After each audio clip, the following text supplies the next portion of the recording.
All right, good morning, Venice Beach. Looks a little cloudy there. It used to be like right around the corner from my place I used to live when I was in Marina Del Rey.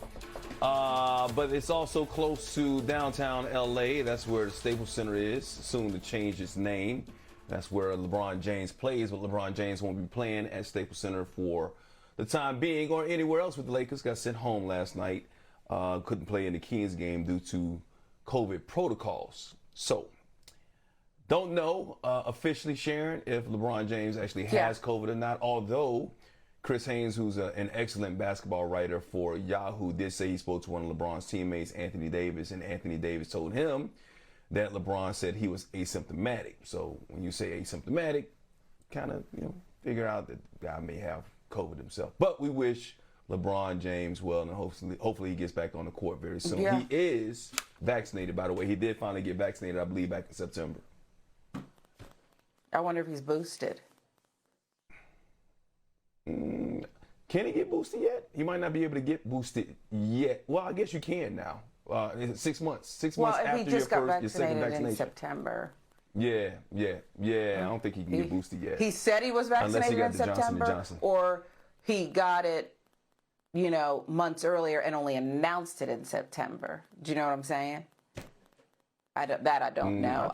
We wish him well. Yeah, I don't know. Yeah. But, the it's a thing is, the breakthrough difference case, is, what we want to and, point out, he is vaccinated, he's asymptomatic, meaning, here's the thing.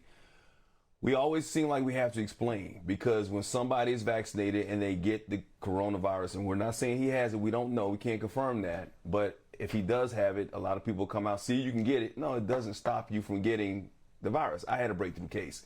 However, your symptoms are asymptomatic, keeps you out of the hospital, and keeps you out of the morgue. Compare that, and I'm not saying that Joel Embiid of the Philadelphia 76ers wasn't vaccinated, because we don't know his vaccination status because his team wouldn't give it out when he got COVID-19. His symptoms were very severe. So what if Joel Embiid does not have the vaccine or wasn't vaccinated at the time, and he said, quote, when he came back, I thought I wasn't going to make it. It was that bad because he had breathing issues, he had severe headaches, congestion, he had all those types of things. So there's a difference between being vaccinated and unvaccinated. And once again, I'm not saying Joel Embiid wasn't vaccinated, but when the team doesn't disclose that information, you can kind of make your own decision if the guy was vaccinated and or that's their right. That's LeBron's right. That's anyone's right to not say. It sure would be helpful. It would be so helpful if LeBron James would say, the reason I'm asymptomatic and, it doesn't appear I'm going to die is because I'm fully vaxxed. That would be great. I can't tell LeBron or anybody else what causes to speak. He's definitely got a voice, and we appreciate it most of the time. But it would be helpful. Because I don't believe that LeBron James is not speaking up and out more about the effectiveness, the efficacy of these vaccines, because he's not a believer. I believe LeBron and others are not touting the great medical, find, research, proven, life-saving measures because of the culture. And that, to me, is sad. That's what I believe. Anyway, that's what I believe. And if I that think is the case, it's personal gain, and it's just sad.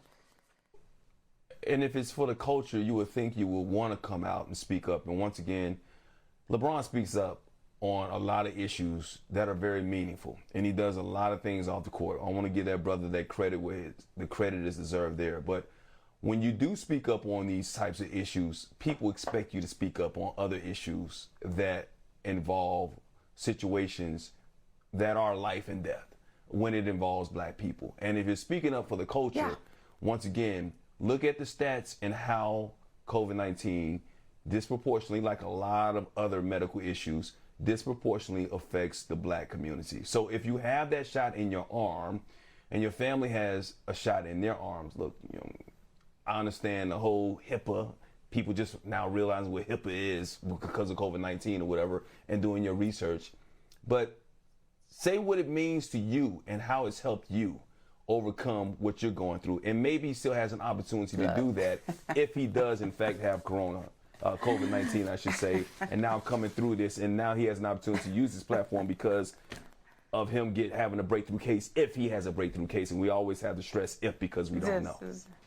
You're laughing. This whole You thing don't is think stupid. you're not Well, I'm faith? laughing because this whole HIPAA thing is stupid. Every day, and that comes out in the NFL, and that you covered it, I've covered it, and that sprained ankle, ACL, knee, hyperextension.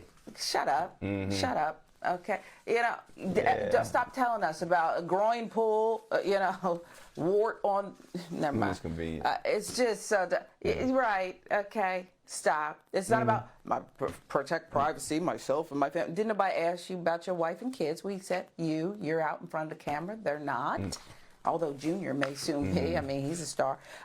So this whole thing is so tacky. Okay, it's just hypocritical. And I don't want to keep talking because it may be that morning where I go all the way down that yellow brick road for you. But I'll go grab it's you. stupid. I'll grab you. And just, I got you. I got you back. Stop it. Stop it.